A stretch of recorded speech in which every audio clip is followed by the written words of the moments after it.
Sayın seyirciler, Ekopolitik'te bir kere daha sizlerle birlikteyiz.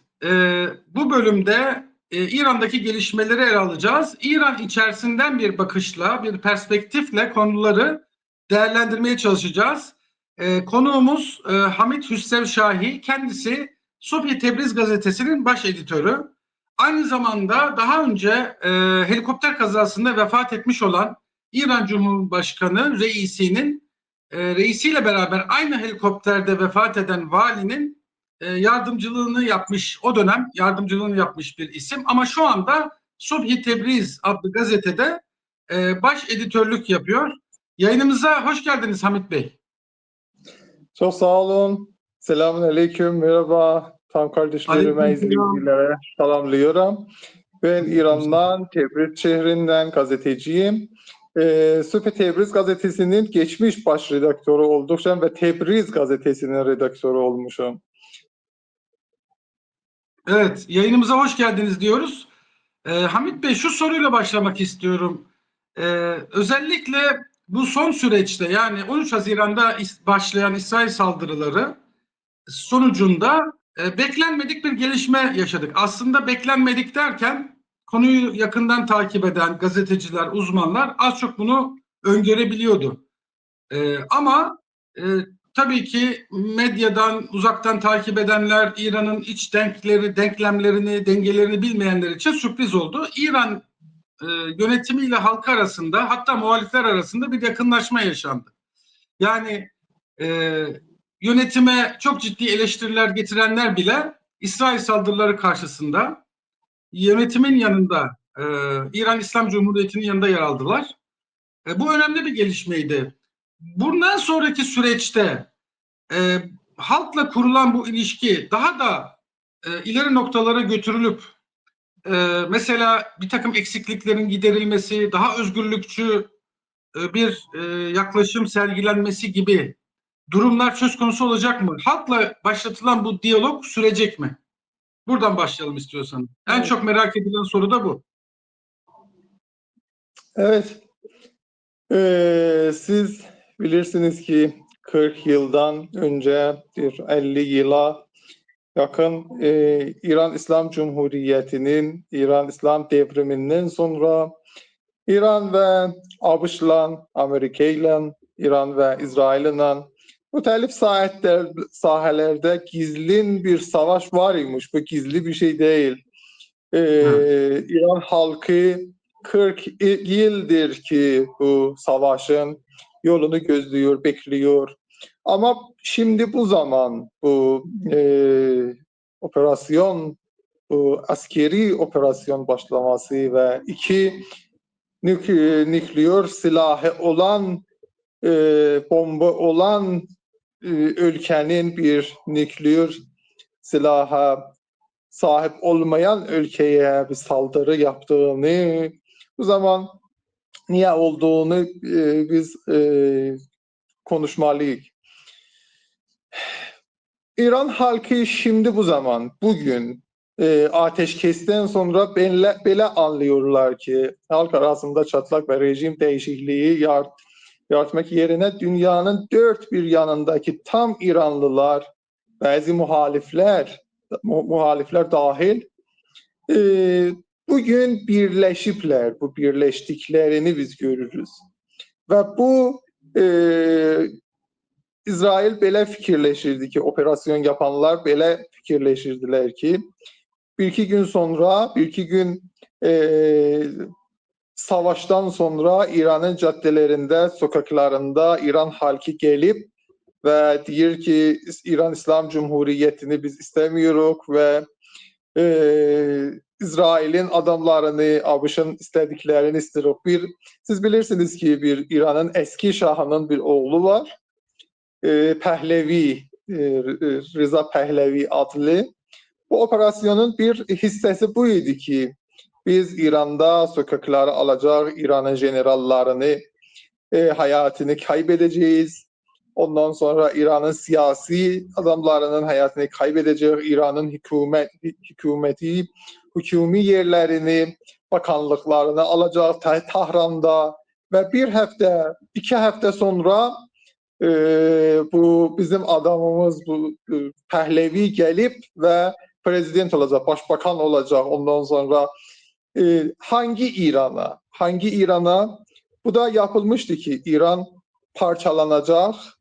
Siz bilirsiniz ki İran'da muhtelif etnikler var. Azeri var, Kürt var, Arap var, Beluç var, Horasan'da Türkmenler var, Horasan Türkleri var, Fars var. İran parçalanacak, neçə ölkə bundan ayrılacak ve bir küçük İran'a Pəhlevi olacaktır prezident. Tabii biz bugün görürüz ki halk arasında bu dünyanın kamyonu... Şahınoğlu Cumhurbaşkanı olacak diyorsunuz. Öyle mi? Yani planları öyleydi. İsrail'in planı buydu. İsrail'in ve ABŞ'ın ve Amerika'nın planı buydu. Ama biz bugün görürüz ki son savaş sürecinde oluşan milli birlik atmosferinin kurulmasını görevi ülkemizin kültürel, medya, güvenlik kurumlarına düşmektedir. Bu dönemde toplumsal, kültürel ve kimliksel yargılar yeniden örtmeyenler olacak ve her türlü politika ve girişim dikkatle izlenmeli, önlenmeli ve sorunlarıyla ciddi şekilde mücadele edilmelidir. Siz Təbriz şehri İran Azerilerinin, İran Türklerinin başkentidir.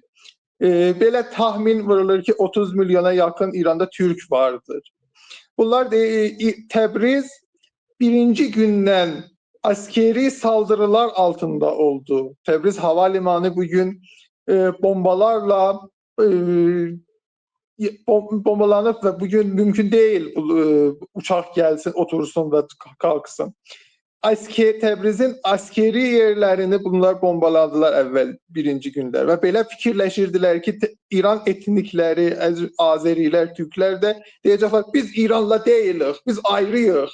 Araplar diye söyleyecekler ki biz ayrılırıq, özümüze bir ülke koşuruz ve parçalanmada İran halkı bugünler bu savaş bir bakımdan bize nimet oldu.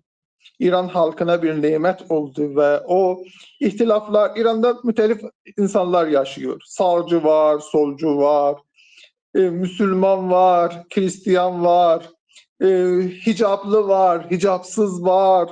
İran hükümeti destekleyen var, muhalif var.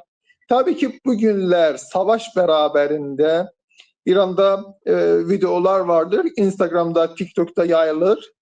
Bir kız, bir kadın ki hicapsızdır ve geçmişte 2 yıl bundan önce hicap meselesi üzere məhbus olunubdur. Bugün deyir ki mən mollanın bu əbasının altında yaşamağı İsrail'in bombalarının altında yaşamaktan iyi bilirəm. Bundan sonraki süreçte yani çok güzel bir diyalog yaşanmış halkla. İran'ın bundan sonraki süreçte daha demokratik, daha özgürlükçü bir hal alma imkanı var mı? Yani bu fırsat değerlendirilir mi sizce? Evet, ben belə anlaşıram ki, ben belə anlıyorum ki İran'da bugünkü bu milli birlik atmosferin kurulmalıdır. Bu hissede biz gördük ki İran'ı koruyanlar sadece sakallılar, ondan sonra hicaplılar değil. Bizim bugün Tahran'da, Tebriz'de, o bir şehirlerde şehidimiz var ki hicaplı değil. Bundan önce birisine İran'da deseydin ki şehit olar ki hicabı olmasın, baş açık bir kadın, bir genç kadın buna şehit adlanacak, bir kez inanmazdı. Hükümette de, devlette de bir kez inanmazdı. Ama bugün bu saheler var ve ben ümit varımdı, ümitliyim ki bu devam etsin bu milli birlik. Bu milli birlik atmosferini hem hükümet adamları hem İran İslam Cumhuriyeti korunmalıdır ve hem halk, İran halkı. Belə söylenirdi ki bazı insanlar İran'da deyirdiler ki İsrail'in bizle bu bir kəslər işi yoktur. Sadece askeri adamlarla var. Böyle biz gördük ki medeni adamlarla. Bizim indi bugün belediyede Kayıpları da şehit var verir. diyorsunuz. Yani siviller de hedef alındı İsrail tarafından. Onu mu söylüyorsunuz? Sivil Evet, kayıplar askeri kayıplardan fazla galiba, değil mi? Tahran'da bir o zamanki isteyipti bir elm adamlarını ya generallarını evlerinde hedef alsın, bombalasın.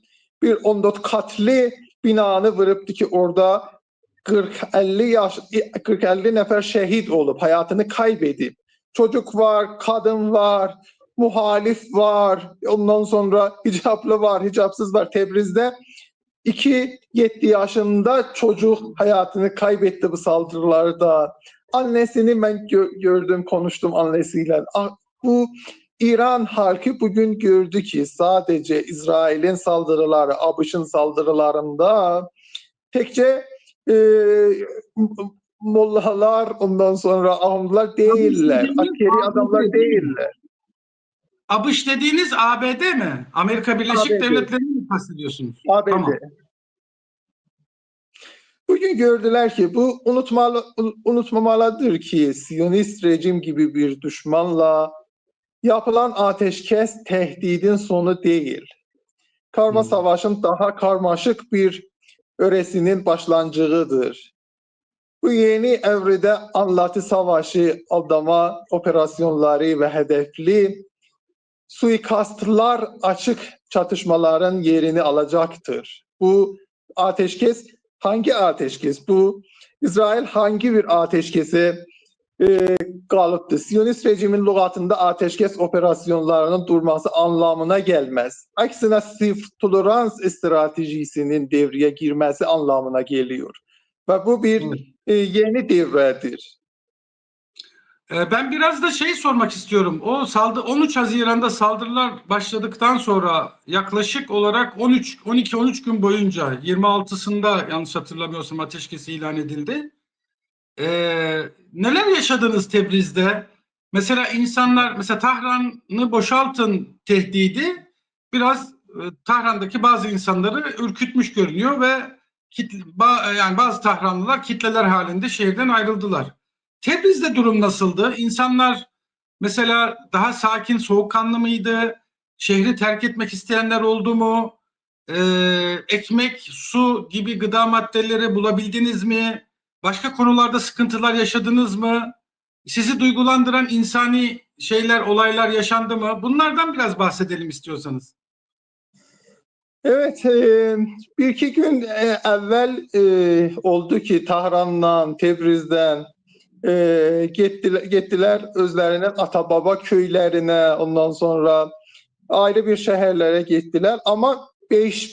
günden tabii ki trafik şehirlerde, Tebriz'de, Tahran'da kayıttı. Trafik oldu. Ondan sonradaki doğal hayat yerini aldı. 5. günden önce doğal hayat yerini aldı. Mağazalarda, tam mağazalarda. Şunu mu söylüyorsunuz? Yani Tebrizliler 13 Haziran'da saldırılar başladığında Tebriz'in kırsal bölgelerine, çiftliklere, yazlıklara ya da kırsal bölgelere gittiler. 5 günlük bir süreçte ciddi anlamda trafik yaşandı. Trafik krizi oldu. Fakat 5. günden sonra hayat normale döndü ve insanlar da Olmalı. köylerinden dönmeye başladılar. Doğru mu? Hiçbir Öyle mi? sıkıntı olmadı, hiçbir sıkıntı olmadı. Ekmek, su, her bir şey vardı mağazalarda. Hiçbir İranlılar bugün de bu milli birlikten ki konuşmak geçir, sohbet geçir. Bunlarda gördük ki, siz gördünüz ki İsrail'in mağazalarında ondan sonra tuvalet desmalı, su olmadı, yemek olmadı. Burada her bir şey vardı. Bu bir əsl məsələ ki, Təbriz heç bir şey olmadı ki olmasın. Mağazalarda doğal bir geçme vardı. Ondan sonra çörek, yemek, konserv, ekmek, her bir şey doğal halette vardı. Biz belə deməliyəm ki, biz o zamanki İranlılar gördüler. İranlılar sadece değildiler. Türk kardeşlerimizle muhtelif bize zeng edirdiler. Nasıl, Tebriz'de ne geçiyor? İran'da ne geçiyor? Allah köməyiniz olsun, Allah sizə yardım etsin. Belə bir sözlər geçirdilər. Aynı zamanda Təbrizlilərin belə fikirləşirdilər ki, bu hərbi, əskeri uçaqlar ki bizim göyümüzdə geçir və bizi bombalayır, bunların yanacağı nereden geliyor? Bunların yanacağı bizim din bir, dil bir ve kardeş ülkemiz Azerbaycan Cumhuriyeti'nden nasıl Baku, Tiflis, Ceyhan, Pipeline, neft, petrol yanacağı gidiyor, yetişiyor ve bu bize çok bir kederli mesele oldu. Bizim Türkiye'deki incirlik üssünü NATO'nun casusluk incirlik üssünün informasiyalarımız bizim her birisi İran'ın askeri informasiyaları İsrail'e yetişiyordu bu casusluk üssününden ve bunlar bizi kederlendirirdi. Amerikan Türkiye'de sadece incirlik değil başka üsler de var. Kürecik NATO üssü, radar üssü vesaire. Yani kesinlikle bu incirlikte ve Kürecik'teki alanlarda İran aleyhine faaliyetler oldu ve bilgi toplandı mı diyorsunuz? Bundan kesin eminsiniz yani öyle mi?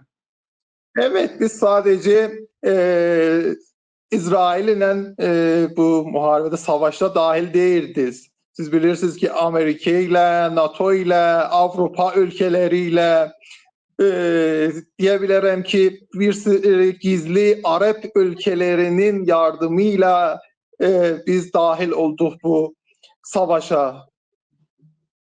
Nasıl yani Arap ülkeleri İran'a yardım mı etti? Dedi ki Araplarda bir atababa sözü var. Dedi ki yüreğim seninlendir ama kılıncım benim bu kılıncım senin üzredir. Sen üzredir. Bu olmalı değil. Bunların ABŞ'ın biz o zaman bunu demeliyim ki ne zaman ateşkes oldu? O zaman ateşkes oldu ki İran'ın askeri saldırıları Katar'da Amerika'nın üstününe yedi. Ve o zaman bu ateşkes oldu ki Arap ülkeleri haterlendiler. Dediler ki bu savaş gelip Arap ülkelerine yetişiyor. Savaş bitti ve ateşkes oldu diyorsunuz. Birincisi İran Amerikan üssünü, Katar'daki Amerikan üssünü vurduğunda, ikincisi de savaşın Arap ülkelerine sıçradığını sıçrayacağını düşündüklerinde, savaşın genişleyeceğini düşündüklerinde bu ateşkes oldu diyorsunuz. Yani korktular Arap ülkeleri, öyle mi? Hürmüz Boğazı'nın bağlanmasının sözü gelenden sonra siz bilirsiniz ki Hürmüz Boğazı'ndan ki Haliç Fars, Fars Halici ve Umman Denizi'nin arasında dünyanın bir çok faiz, 20%, 30% petrolü buradan geçiyor. Ondan sonra dünyanın en mühim boğazlarından birisi Hürmüz Boğazı'dır. Bu Hürmüz Boğazı'nın Dünya petrolünün %30'u Hürmüz Boğazı'ndan geçiyor. Evet. Bu Hürmüz Boğazı'nın bağlanma sözü geçenden sonra bu İran'ın sözler geçenden sonra bu ateşkes sözü geldi. Bu Arap ülkeleriydiler ki Trump'ı mecbur ettiler ateşkese. Ben belə anlıyorum ki bu Bibi Siyonist rejim lügatında ateşkesin mənası yok. Bunlar istiyorlar savaşı devam etmek istiyordu Bibi Netanyahu. Ve Trump mecbur etti bunu ateşkese ve Trump'ı Arap ülkeler icbar ettiler. Yani buradan anlıyoruz ki aslında bu tabii savaşı tek durdurabilecek ülke Amerika'ydı ve Trump'tı ve özellikle Körfez ülkeleri diyorsunuz Hürmüz Boğazı'nın kapatılması riskini göze alamadılar ve İran bu yönde bir tehditte bulunmuştu. Hürmüz Boğazı'nı kapatırım demişti. Dolayısıyla bu ülkelerin bütün petrol ihracatı, akaryakıt ihracatı tamamen duracaktı. Onlar da Trump üzerine baskı yaparak onu ikna ettiler ve ateşkes olmasını onlar sağladılar diyorsunuz. Bu çok önemli bir bilgi. Evet. Evet. Bu önemli bir bilgi. Peki bu noktada şeyi soracağım. Yani hava savunma sistemleri, yani İran'ın filosunun eski, uçak filosunun eski olduğunu biliyoruz. İran neredeyse uçak filosunu hiç kullanmadı. Bir İran uçak filosunu yenilemeyi mesela Çin'den ya da Rusya'dan son model uçakları neden almadı? Mesela Putin'in çok enteresan bir sözü vardı. Biz İran'a hava savunma sistemi kurmayı teklif ettik fakat onlar bu işi çok ciddiye almadılar gibi bir açıklaması vardı. Rus Devlet Başkanı Vladimir Putin'in. Neden İran sağlam bir hava savunma sistemi kurmak istemedi? Niye ciddiye almadı Putin'in, Rusya'nın bu teklifini? Evet, biz 1 milyar dolar, 1 milyar dolar Rusya'dan bundan önce S-300 füze sistemlerini almıştık. Hatta 1-2 ay bundan önce İsrail'in bir saldırısı oldu İran'a ve bu H-300'ler dağıldı. İran'ın birinci gün savaşta bunlar İsrail bir hack sistemleri var oldu ve İran'ın birinci gün hiçbir bu füze sistemleri işlemedi. Hava savunma sistemleri tatil oldu. Ve bu da tabii ki savaşın bir hissesidir. Ve onlar eleyebildiler ki burada saldırı yaptılar, bombaladılar. Tebriz'in 5 noktasında bu hava savunma sistemlerini vurdular. Tahran'da, o biri Kirmanşah'daki İran'ın batısındaki hava savunma sistemleri birinci gün işten düştü. Ama siz bilirsiniz ki biz de gördük ki İran füzeleri, İsrail'in hava savunma 5 katlı sistemlerinden geçti. Demir gübbe sistemlerinden, ondan sonra Davut Süfehtaşı diğer bu da sistemlerinden geçti. Peykan adlı sistemlerin aştı gitti. Amerikalı THAAD savunma sistemlerini getirmiştiler ki deyirdiler dünyanın en zenginli savunma sistemleridir bu THAAD sistemleri ki Amerika ABD vermişti İsrail'e. Bunlar da gitti. Bizim de İran'ın da İsrail'in de askeri zaafları göze gelindi ve bu zamanki ateşkesti tabii ki İran da İsrail de bunları yeniden işe salmaya çalışacaklar. Bizim haberlerde vardır ki uçaklar Almanya'dan, ondan sonra Amerika'dan geliyorlar Tel Aviv'de Ben Gurion'a ve bunları getirirler. İran'da da tabii ki biz ki muharebe başlamak. Evet. Ben Gurion Havalimanı'na geliyordu bu uçaklar. Onun dışında İran bir füze attığında Güney Kıbrıs Rum Cumhuriyeti'ndeki İngiliz üssünden kalkan uçaklar, İngiliz ve Fransız uçakları İran'ın füzelerini düşürmeye çalışıyorlardı. Bunun dışında ayrıca demin de sizin bahsettiğiniz NATO kalkanı ya da NATO'nun savunma sistemleri devreye giriyordu. Dolayısıyla dediğiniz doğru. Yani İsrail hava savunma sistemlerinin zaafı açığa çıktı. Ama öbür taraftan da bütün batılı ülkeler İsrail'e hem lojistik hem istihbarat hem de füzelerin düşürülmesi konusunda yardımcı oldu. Evet, özetlersek bu böyle. Peki İran'ın açığa çıkan zaafları nelerdi? İran'ın istihbaratı zaafları göze geldi bu savaşta. Biz gördük ki birinci gün, ikinci gün o terörler ki oldu, generallar şehit oldular, hayatlarını kaybettiler. İlm adamları, nüve ilm adamları hayatlarını kaybettiler. Bunlar saldırıyla değildi. Bunlar bombalarla, terörçü grupların eliyle oldu.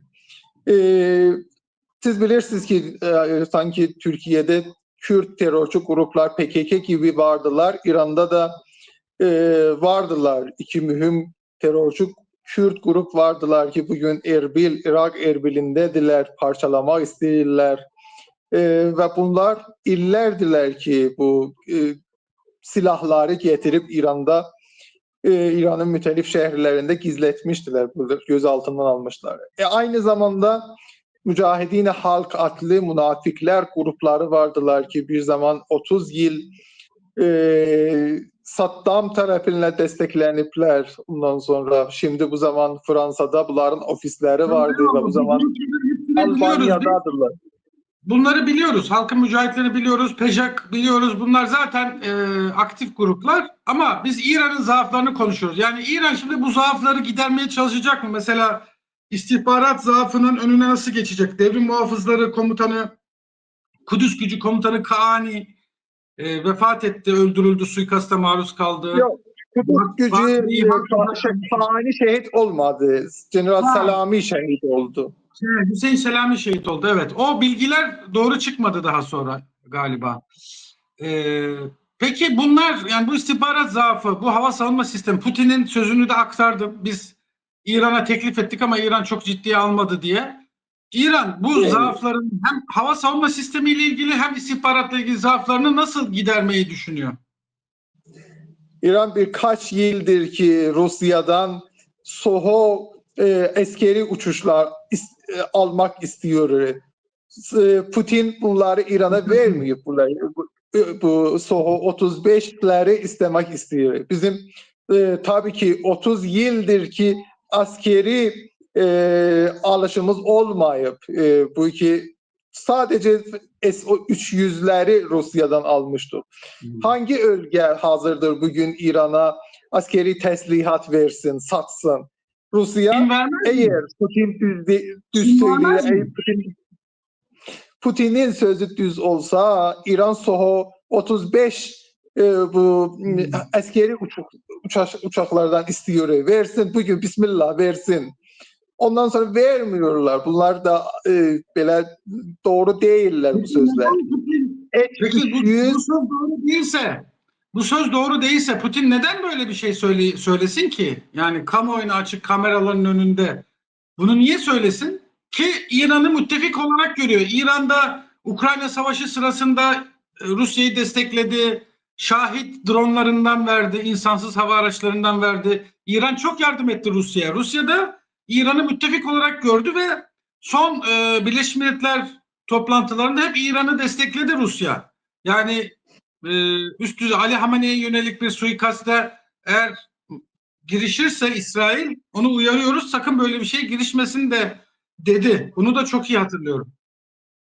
Ben sizin bir Türkiye'lilerin bir sözü vardı ki Türk'ün Türk'ten başka bir arkadaşı yok bir benziyor. Ben de böyle anlıyorum ki Müslümanın Müslümandan başka bir arkadaşı olmamalıdır. Biz bu zaman gördük ki eğer Rusya düz değildi, eğer Putin olsaydı bize arkamızda duran olsaydı bu savaş olmazdı, bu savaş öncelik. Herkes özünün menfaatlerini, özünün işini bekliyor. Bugün Rusya'nın ayağı Ukrayna savaşındadır fikri. Bu zaman istemiyor ki yeni bir savaşa dahil olsun. Peki Çin yardım etmedi mi hiç? Bizim haberlerde vardır ki bu 13 günde İnönü Savaş'ta iki tane uçak Çin'den İran'a geldi. İran'a o zamanki İran havası tam uçaklara bağlı olduğu, kapalı olduğu zaman iki uçak Çin'den İran'a geldi. Bilmiyorum ki haberi nasıl, ne getirdi, ne geldi Çin'den İran'a. Ama haberlerde oldu ki iki uçak Çin'den İran'a geldi. Evet. Hamit Bey çok teşekkür ediyoruz.